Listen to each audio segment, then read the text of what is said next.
All right, everybody, let's jump into the next one. We are hitting you guys with so much news today.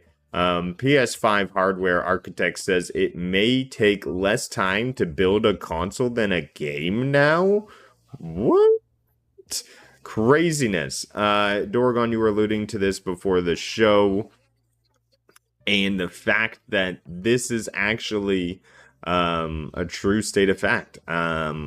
This is a real turnaround, and will this lead to consoles just becoming apps that they manage on their back end if they're constantly, able to upgrade their console so quickly? I don't know.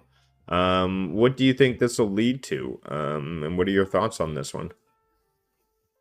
If it's not addressed, it will lead to a big problem in the industry. It will lead to a major collapse, and we could see platforms disappear. We've already seen studios and publishing houses disappear because of how things are pushing at the moment, because of how development timelines are so long, because of how expensive making AAA games is.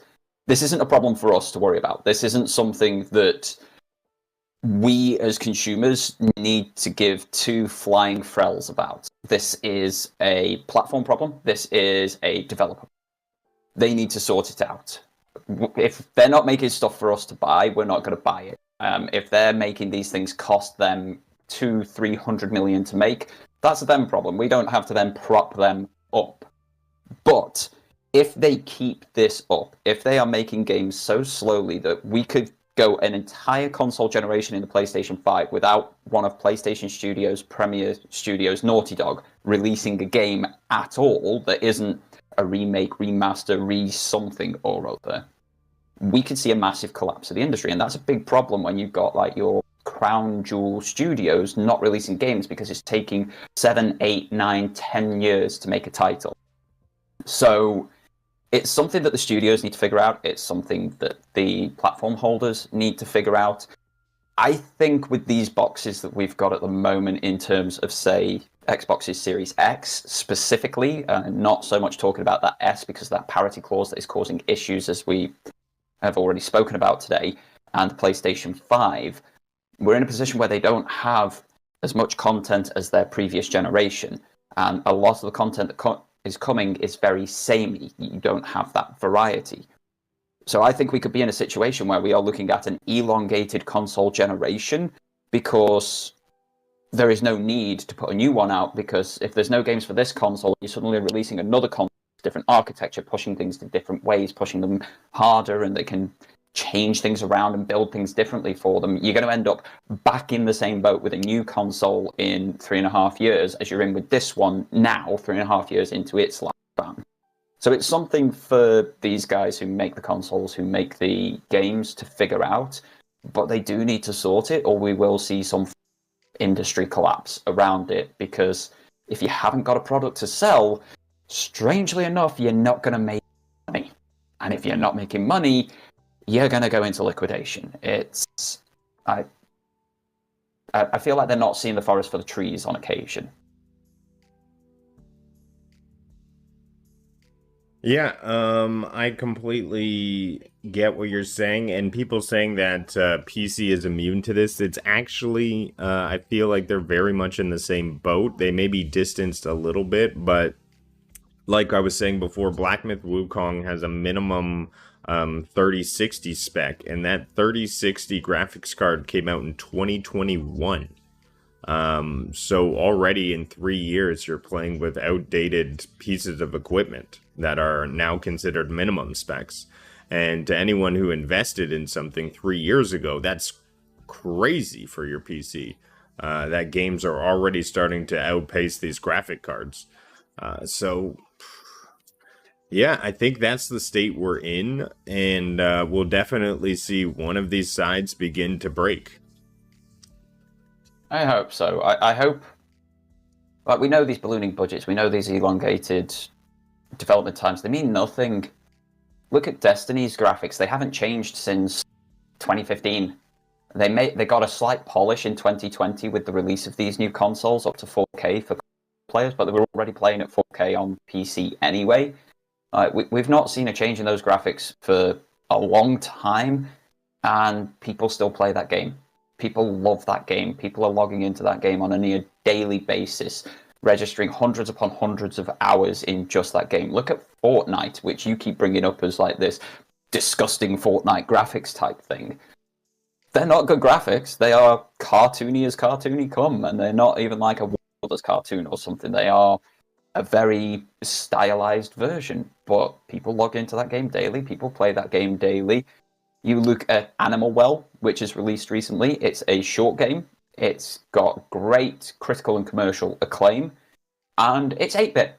It is as bare bones in terms of graphical fidelity and stuff as they come. So there are things that these studios are doing that don't need to be done for people to enjoy the game. And I think we need to get back to the core of what gaming is a little bit, and developers need to realize this, and publishing houses need to realize this, that these games need to be fun above all else and released on such a cadence that gamers don't forget about you. Because let's be honest here, most people are not like you or I. If I say Naughty Dog to your average Joe out on the street, they don't know what that is. But if I say Uncharted, they know what that is. So you've got to put, at some point, a hard line in the sand to say, let's stop pushing how this person's hair falls or how a grain of sand falls out of a bag and start pushing the gameplay and fun factor, or at least the engagement factor of these games. Let's make them so that people want to come back, keep playing them, and get to the end point. If there is such a thing as an end point, come back and play one more round if it's one of those perpetually lasting games.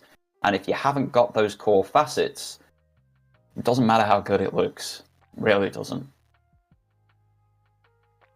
Well, I will say, seeing some of the things that I'm starting to see in gaming is starting to make me realize, I mean, where are we going to go with these consoles? Are they going to be super powered in the next generation, or maybe even cloud assisted? I'm hearing that the new Call of Duty is actually more gigabytes than 300 when it's installed, and it has to be played online because it's assisted through other servers for more data. Yes and no. So that 309 gigabyte size is every single current release of Call of Duty. So that's Modern Warfare 3, Warzone, Black Ops 6, Modern Warfare 2, all of the multiplayer modes, all of the multiplayer maps. And because that's so big, they couldn't really then go and throw all of their texture rendering on the console itself as well. Because if you play Call of Duty and you want to play all of those different bits, it's already taking up over half of your hard drive space, or half of your SSD space on this current gen of console. So it's not quite true. The current game, just Black Ops 6, if that's all you want to play, that will be around the 120 gigabyte mark. And yes, it will be streaming some of your textures and colors to render them that way. So they say it's not playable offline. Someone will try and play it offline and see what happens and get it working offline to see what happens. But if we're needing, and that's even in the campaign, in the single player stuff, but if we're at a point of needing an internet connection for single player games, we've crossed a line that we need to step back behind. But there's no way you should need an internet connection for a single player title. Yeah, I agree. But as we see games sort of evolve, I'm showing off on the screen a photorealistic mod for Night City, and it just looks insane and impressive. I heard from some friends, SPG, that this would even bring his 4090 to its knees. Yeah, that's the thing. It looks great, but there's 2 people on the planet who can run it. Right. It's not worth the investment or time of day. Rein it back. You aim for your lowest common denominator, and you make sure it runs perfectly for them. If it runs perfectly for them, you can then add some bells and whistles for everybody else on top. But it doesn't need to be this, where such a minor demographic can get it. But do better, developers. Absolutely. But love to see it. Love people pushing forward, but maybe they're going too fast, too quickly.